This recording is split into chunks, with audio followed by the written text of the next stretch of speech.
So we're finally here, the last chapter. It's been a long one, but it's okay. So we're going to get through this last bit where we're getting into one system that really does see major differences between the sexes, and that is the reproductive system. So with this particular chapter, we're going to talk about the anatomy of the male and female reproductive systems. We'll talk about accessory structures that go with it. We'll talk a little bit about the hypothalamic and pituitary hormones that are involved in kind of controlling the male and female reproductive functions. We'll talk about how sperm will travel through from production to fertilization of an oocyte or an egg. We'll talk about the events that happen in the ovary before ovulation. And then we'll talk about the development and maturation of sex organs and secondary sex characteristics during puberty. So we'll kind of look a little bit at the developmental side as well. I do want to make a quick note that throughout this chapter, we are going to be focusing on using language like male and female.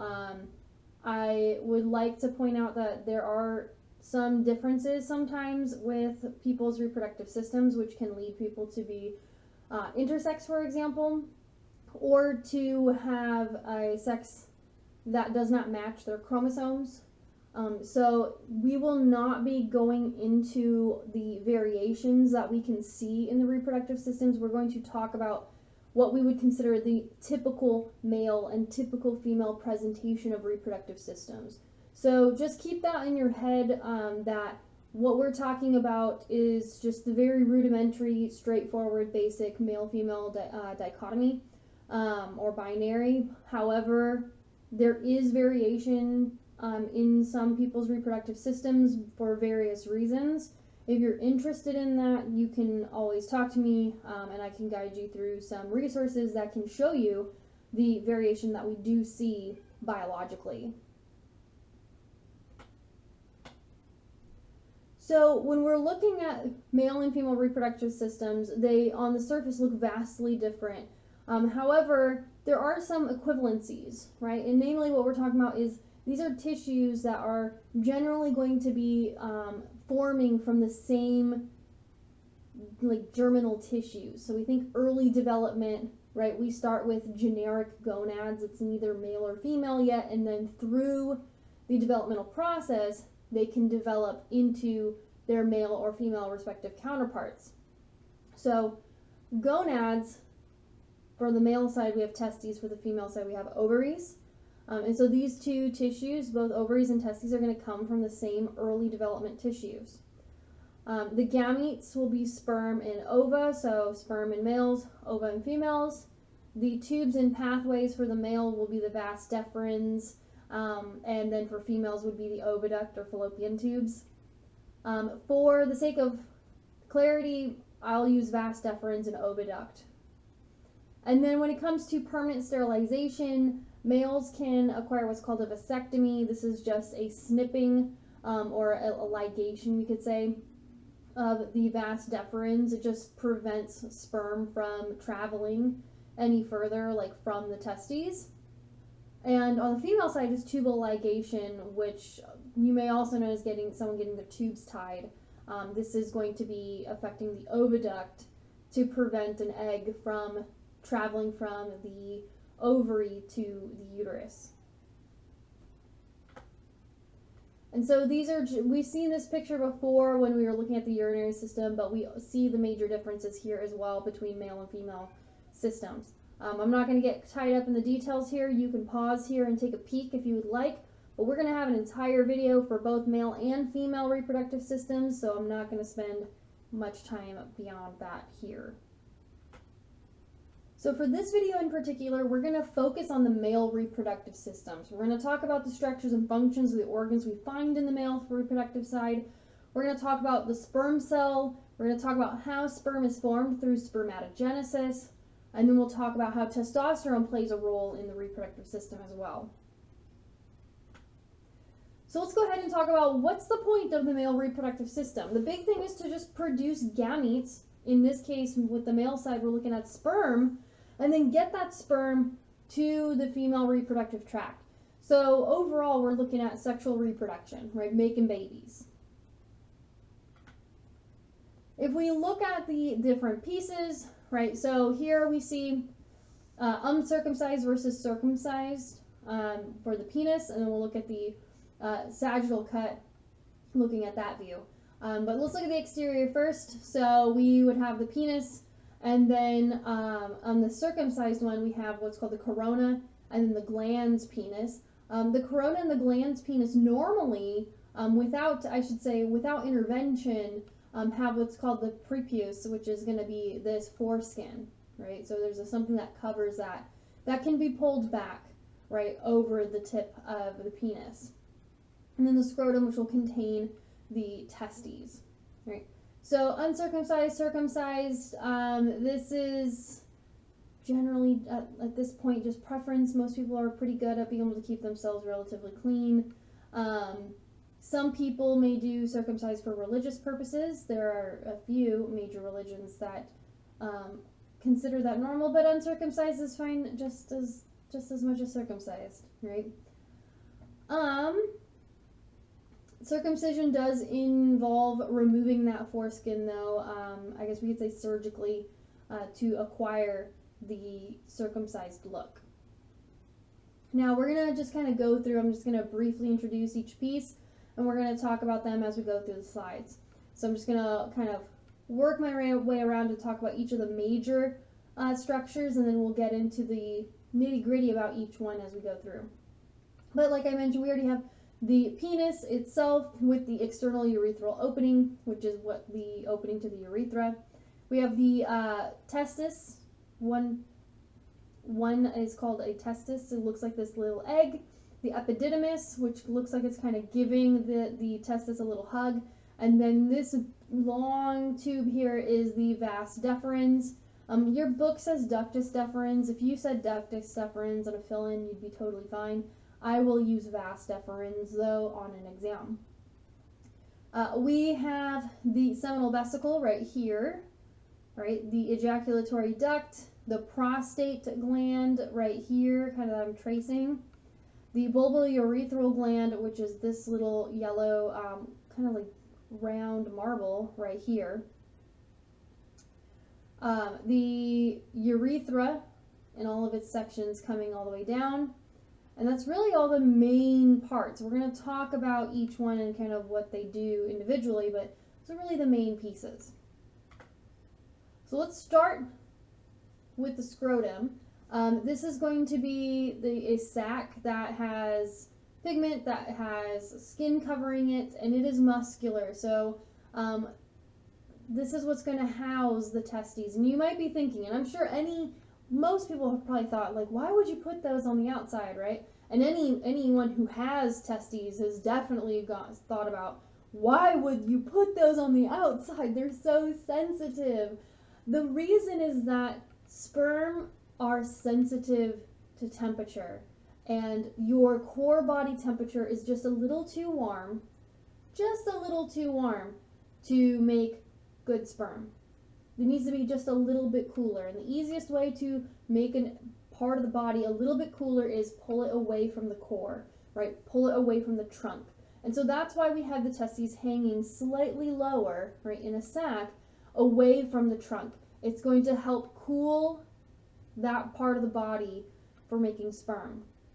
Now, in most cases, right, it hangs there a little to stay a little bit further away from the body, but if it's ever been really cold, right, if it's ever gotten really cold, anyone who has testes can attest to this, that the scrotum will pull itself up, right, towards the core to keep that temperature. So it's almost like it has a thermostat, right? It wants to keep it that crisp, right? Kind of like how you like to keep your house like a crisp 68 or 72 or whatever your preference is, right? The scrotum is going to do the same thing. It's going to try to keep that temperature as steady as possible. And so we have muscles in the scrotum that will elevate or allow the testes to hang further down so that we can keep that temperature relatively consistent.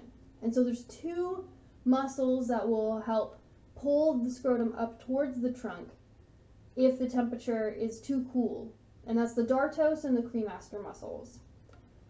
We also have what's called a raft that goes down the middle to separate the right and the left so that the testes don't necessarily get tangled up between each other. That can happen on occasion where a testis does get turned around. It's called testicular torsion. It is very painful and it does need medical attention because if it's twisted too much, it could cut off blood supply.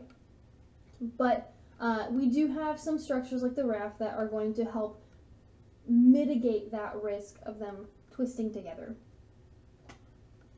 So here is the scrotum, and so if we look at the exterior, here's that raft, which is a line that kind of goes right down between, and if we go inside, we see that there's what's called the scrotal septum that actually physically will separate the testes from each other, and we see the cremaster muscles that are kind of enveloping around each testis, and then the dartos muscle kind of coming in this little W shape, kind of hugging both of them together. So if those muscles contract, it's going to pull that scrotum up towards the body if it's too cold out. If we go deeper, right, we see the testes themselves, these round egg-looking ones, the epididymis, which is kind of hugging over the top. We see the vas deferens on each side. And then inside there, we see a testicular artery, we see an autonomic nerve, we see lymphatic vessels, and a plexus of testicular veins, right? So those all together will make up what's called the spermatic cord, right, which is going to lead from that testis. So we've been talking about testes a lot. Let's go ahead and actually talk about what they are. These are the male gonads. These are found inside the scrotum, and their whole job is to do two things: make the sperm and make hormones. In general, they make androgens, which are considered, quote, male hormones, but the one we're going to focus on heavily is testosterone. So you should definitely remember testosterone. The testes have some coverings on them, so they have a couple layers, the tunicas, or the tunics. The tunica vaginalis, which I know that name probably throws you off, but remember, vaginalis just like if something invaginates, we just say like it's an opening or it's folding in on itself. This is going to be the serous membrane. And then the tunica albuginea is going to be the tough, white, dense connective tissue layer. Inside these testes, though, we have lobules. There's 300 to 400 of them. And then inside each lobule, we have seminiferous tubules, which are coiled around. It looks almost kind of crazy, like a maze, right? And there are two types of cells that we find in those lobules. We see the sustenacular cells and the germ cells. Sustenacular are going to be for support, like think sustenance, and germ cells are going to develop sperm. Think germ and sperm, huh? Inside the, from the inside of the seminiferous tubules, right, we're going to be producing sperm. They're going to move through a specific order in that tube. They're going to go from the straight tubules to the ret testis to the efferent ductile to the epididymis. Right, so we're going to move through these tubules in a specific order. So you're probably sitting there like, how do I envision this? Like, I don't know what this looks like.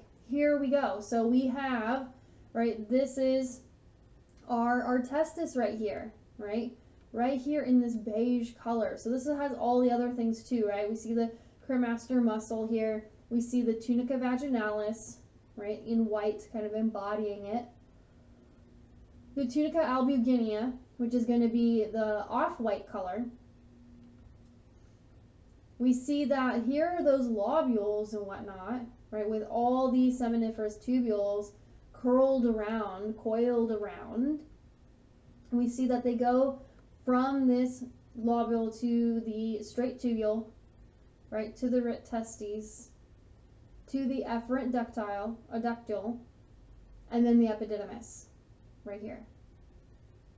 So we kind of have a little pathway. So the straight tubules kind of is the first straight piece coming from each lobule.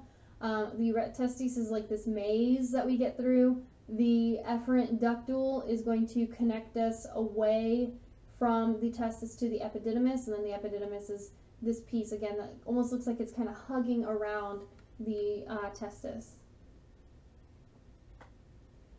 So inside those tubules, we're making sperm, but how do we make sperm? This is something that's going to start when puberty hits. So as soon as someone hits puberty, they will start the production of making sperm.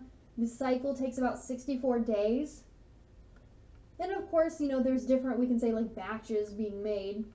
So it's not like someone has to wait 64 days for a new batch to start over. So it's asynchronous. There's different groups going that are at various points of the cycle at all times. The spermatogonia, which are the germ cells, we find these in the basement membrane of the seminiferous tubule. They're going to go through mitosis to create a primary spermatocyte. And then they're going to go through meiosis 1 to make a secondary spermatocyte, and then meiosis 2, we get spermatids. So going through this process, right, we start with the spermatogonia, we end with spermatids. We're going to go through mitosis and meiosis to get there. Remember that mitosis is just creating clones, right, just cellular clones. Meiosis is going to actually cut the number of chromosomes down in half, right? So normally a cell like this spermatogonia would have 2 copies of every chromosome, right? Two alleles, right, for every gene. By the time we get to the spermatid, we want to make sure we have 1 copy and that's it, right? And the whole point, the whole reason for only having the 1 is because this sperm is at some point probably going to be in contact with an egg, and the egg is also going to have a copy of those chromosomes. So we want to make sure we only have 1 copy each going through this process, so we don't end up with extra copies of chromosomes. Right? We want to cut the number of chromosomes in half, so that when we go to fertilize an egg that also has its own chromosomes, we end up back at the normal 46 chromosomes for a human. Now spermiogenesis, this is the maturation. So back here, spermatogenesis, we're making spermatids. This is like the immature, kind of raw product, right? But now we want to go through and we want to mature those sperm. They're not ready just yet. This is going to be near the lumen of the seminiferous tubule, so we're getting closer to the inner workings of those tubules. And we're going to go through some changes in this maturation process. We are going to reduce the cytoplasm. We're going to basically cut down because we're not going to want anything extra in these sperm. We're going to form parts of the true sperm and become a spermatozoa. At this point, we can go to the epididymis, where we're going to finally get through the rest of the maturation process. But again, why reduce cytoplasm? Why do these things? We need to be small and compact and ready to travel, right? And travel fast as far as cells are, on a cellular level. Also, the egg, the oocyte that the spermatid is hoping to fertilize, it already has its own cytoplasm. It's ready to go. It doesn't need anything but the DNA. That's all it wants. So the sperm does not need to bring like organelles and all that kind of stuff, because the oocyte already is going to have a ton of that. And we'll talk about that in the next video. So here's our spermatogenesis process. I'm not going to spend too much time here like on the left. If you needs to take a look at the left, I would recommend pausing here so you can read through it. But I'm going to focus on what's on the right here, because this is the stuff that's probably newer. Hopefully you went through and learned a little bit about meiosis earlier. If you didn't, I would review it. But let's look at the left, the right over here. So here's a cross section of a seminiferous tubule. So we notice there's a few different types of cells. We see Sertoli cells here, we see spermatogonia, we see primary spermatocytes, we see early spermatids, we see Leydig or interstitial cells, where there's a lot of them here. So let's go ahead and talk about these guys and what they're contributing in this process. So we have the Sertoli or the cestinacular cells. I'll just call them Sertoli cells because I like that name better. But these are going to be providing support and all the help, right, to the spermatogonia. The spermatogonia are going to go through that mitosis to create the primary spermatocytes. Then the primary spermatocytes go through meiosis 1 to create the early spermatids. And then we go through meiosis 2 to create the later spermatids. And then those ones are going to enter into the lumen in the open space. The other cells we see here, like the Leydig or the interstitial cells, these are outside of the tubule. see how they're kind of in this like corner, this like triangle between the tubules? They're going to be responsible for the production of hormones like testosterone.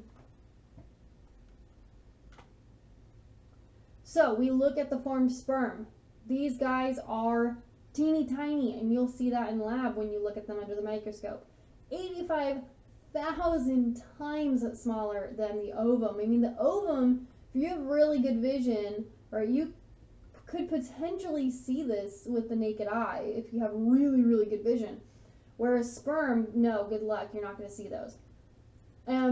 We're making, if you are someone with testes, you're making 1 to 300 million of them every single day. Every day. That's a lot, right? They have a few key pieces that are all going to help with their journey, basically. There's the head. The head has the DNA, it has the chromosomes. It also has what's called an acrosome. I like to call it like the hat of the sperm. We'll talk about why. The mid piece is going to be packed with mitochondria, and then the tail, also known as the flagellum, is going to be for movement. So here's our typical sperm. So we have the head, which is this oval piece. We have the mid piece right here that is packed with the mitochondria. And then we have the tail, the flagellum, mainly the flagellum reason used for movement. We see the mid piece packed with those mitochondria because we're going to be going on a big journey, right? We're going to be basically running marathon after marathon to get from the vaginal canal up towards the fallopian tube. We have to get all the way up to the fallopian tube. So we're going to need a lot of energy from those mitochondria. The acrosome, right, you see how it's like in green? It looks like he's wearing like a little hat. The acrosome is going to contain enzymes and components that are going to help the sperm burrow its way into the egg for fertilization. Because the egg's going to be a little picky in a way. It's going to have some structures in place that we'll get to in the next video that are going to help basically help prevent sperm from all getting in all at once, right? We're going to have some mechanisms in place to help prevent over-fertilization, so to speak, or double fertilization. Now, let's go ahead and talk where the sperm are going. So the sperm are found maturing in that epididymis, and then from there, they're going to move into the vas deferens, the ejaculatory duct, and then the urethra. And we're going to pick some things up along the way from the other organs we find in the male reproductive system. So let's talk about the epididymis. Again, this is a maturation site for sperm. It's a coiled tube attached to the testis, just kind of hugging over the top there like a little C. We have smooth muscles to help move the sperm, and it's going to take about 12 days, so almost 2 weeks to move through. We're going to further mature, and so that way by the time the sperm get to the end of the epididymis, they're functioning on their own, they can swim on their own, so that when we get to the vaginal canal, right, during sexual intercourse, the sperm are capable of swimming up towards the fallopian tube. There's 3 main parts to the epididymis: the head, the body, and the tail. And the tail is where we're going to store the mature sperm until we are ready for something like ejaculation. All right, moving to the ductus deferens or the vas deferens. Again, I'll probably just say vas deferens, but you are welcome to use either. This is going to be a transport tube. So we are going to be a tube with smooth muscle. It's going to help propel these sperm out of the body during ejaculation. We start in the scrotum, and then we're going to travel up through that spermatic cord with the nerves, the blood vessels, and lymphatic vessels into the inguinal canal in the abdomen. This inguinal canal is also like that. The testes and whatnot don't actually start. They start in the body cavity during development, and then they come down through the inguinal canal to get into the scrotum. And this is one of the reasons why people who are born with testes are a little bit more prone to hernias, especially in this particular region. We're going to stop the ductus deferens or the vas deferens at the posterior side of the urinary bladder. Right? And we're going to have what's called an ampulla. We'll see that in a picture in just a second. Now, notice we've been saying sperm, but we have not mentioned semen. Right? Why is that? Because sperm alone don't make up semen. They're actually only about 5%. 95% of semen is other stuff, which we'll talk about as we go through. So 95% is other secretions. And this is one of the reasons why if someone were to get a vasectomy, they would still produce sperm, but the sperm could not end up as part of the semen because we're cutting off the pathway. We're basically preventing the sperm from getting to where the semen is produced. So someone who has a vasectomy would still produce semen, there just would not be any sperm in it. So anyone who's is thinking about that or would be worried about something like that, someone can have a vasectomy. They will still produce sperm, however the sperm cannot be in the semen. They will still produce testosterone. There's no problems with the hormones because those are all still being produced. And the person would still be able to ejaculate and have semen in that moment, right? So the only thing that changes with a vasectomy is the sperm is no longer found in the semen. That's literally the only difference. So if that's something that you worry about, you might hear people go, "Oh, my manhood is not at risk with something like a vasectomy." The only thing you're changing is sperm can no longer become part of the semen. That's it. But we're going to talk about where the rest of this comes from. All these different secretions are coming from 3 main glands, some of which are paired: the seminal vesicles, the prostate, and the bulbourethral glands, also called the Cowper's glands. I will use bulbourethral on an exam. However, if you say Cowper's, you are correct. You'll be fine. So let's talk about seminal vesicles first. These guys are going to be found hiding just behind the urinary bladder, and they're going to add their secretion to the sperm at the ampulla. The whole point of the seminal vesicles is to sweeten the deal. It's going to add fructose for the sperm, because think about it, they have a journey, right? They have a huge marathon to go on, an ultra marathon. They're going to need something for energy, and so there's a sweet fructose that's going to be added via the seminal vesicles, so the sperm have something to use for cellular respiration. Most of the semen is going to be this. Most of it.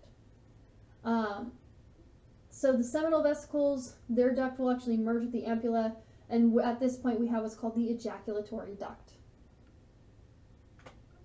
We then get to the prostate gland. This is just a little walnut-sized gland that is just at the bottom of the urinary bladder. It's going to contribute an alkaline milky fluid, right? It's going to coagulate it and then decoagulate it. With this alkaline substance, the whole point why put something alkaline is that the vaginal canal is acidic, and the alkaline nature of the prostate secretion is to neutralize the acidic nature of the vaginal canal. That way the sperm are not hit with a super acidic environment that will kill them, right? The urethra is going to run right through the center of it, and something that can happen is what's called benign prostatic hypertrophy. This just means the prostate is enlarged. This can cause issues for the person with the prostate. It can make it hard to empty the bladder, so that person may have to urinate a lot, but they never urinate a whole lot each time. So they urinate often, but not a lot with each urination. And in some cases, right, it's not like anything super dangerous. It's just not fun. And there's medications that can be given for that. However, sometimes it is prostate cancer, and that is actually one of the most common cancers we find in men, is prostate cancer. And that's one of the reasons why, because it's such a common cancer in men, that at a certain age, men will go through checks for their prostate, right? It does involve a manual feeling of the prostate, which is done manually through the rectum. And then we get to the last ones, the bulbourethral glands. These are also called the Cowper's glands. I'm going to call them bulbourethral glands, but you're welcome to use either term. These are going to be just below the prostate gland, and they're going to put in a salty lubricant as well. They're also going to help clean urine from the urethra and are responsible for producing pre-ejaculate, which casually people are probably more familiar with it as pre-cum. So that's the bulbourethral gland's job, to basically clear everything out, so urine, bacteria, anything like that is removed from the urethra before we get to ejaculation. It can contain sperm, and so this is also one of the reasons why the quote pull-out method is not the best method to use in terms of pregnancy prevention, because there could be sperm in that. And so even if someone were to pull out and not ejaculate inside the vaginal canal, the few sperm from the bulbourethral glands that were able to get into the vaginal canal before ejaculation could potentially fertilize an egg. Is it super common? Not, I mean, it's not something like, oh, it's going to happen every single time, but it is a risk, right, with that method of pregnancy prevention because of this structure here. So if we look at everything together, right, and this is just, a little drawing that we have here. From the front, we see the testes in purple, the epididymis in blue, and then continuing on with the vas deferens also in blue. We get to the seminal vesicles, which are these two pieces that kind of look like chewed gum, coming together into the ejaculatory duct, right through the prostate gland. Here's our bulbourethral glands here, little like blueberry, blackberry looking guys. And then the urethra running all the way through the penis and out the urethral opening. So now let's get to the penis. This is what we call a copulatory organ, or organ of copulation, meaning it's the organ that is used in the act of sexual reproduction, right? So it's the actual body part used for sex. There's three main columns of tissue that are erectile in it. We have two corpora cavernosa. These are going to be large lateral chambers, so they're going to run along the sides. And then the corpus spongiosum, which is smaller, and that's where we find the urethra. The glans penis, or the tip of the penis, is extremely sensitive, right up the tip there. And it's actually analogous with the clitoris in the female reproductive system. So the glans penis and the clitoris actually come from the same developmental tissues early on. The foreskin will cover the glans penis, and then what we have in order to achieve something like an erection is vasocongestion. Basically, we're going to trap blood in the penis to achieve an erection. So if we look at what is going on here, so up at the top, we see this is a flaccid penis, so this is just, someone's doing their day-to-day, nothing crazy. We see there's this dorsal vein, this deep dorsal vein that is going to run along right here. We see there are some arteries that are next to that. We see the cavernosal arteries, which are deep right inside the corpora cavernosa, which are these two big chambers here. Down here we see the corpus spongiosum, right, which is going to have the urethra coming through it in this littler chamber. And then if we look down here, right, we see that blood is going to seep into the cavernosal tissue. So these arteries dilate, blood will fill these chambers basically, and so we fill with blood. We are going to then also compress the veins and venules, which are that's going to prevent blood from draining out of the penis. So here we see this is flaccid, it's just hanging down. Someone's doing their day-to-day job, whatever they're doing.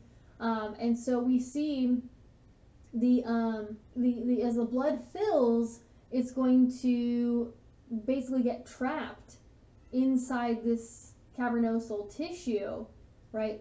It's going to cause swelling, and then that will pull the penis into an erection.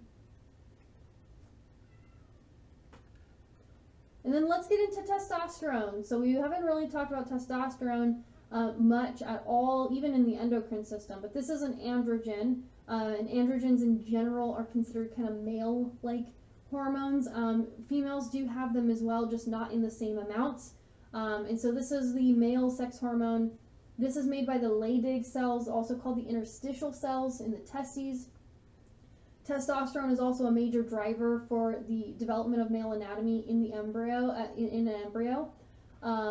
And so if you don't produce testosterone, even if you're XY, you may not necessarily see well-developed male anatomy and may feminize to some degree. And also, if the cells do not respond to testosterone in embryonic development, that person would also see feminization occur, and that person may never realize that they're chromosomally male. This testosterone will also help kick on spermatogenesis, the production of sperm.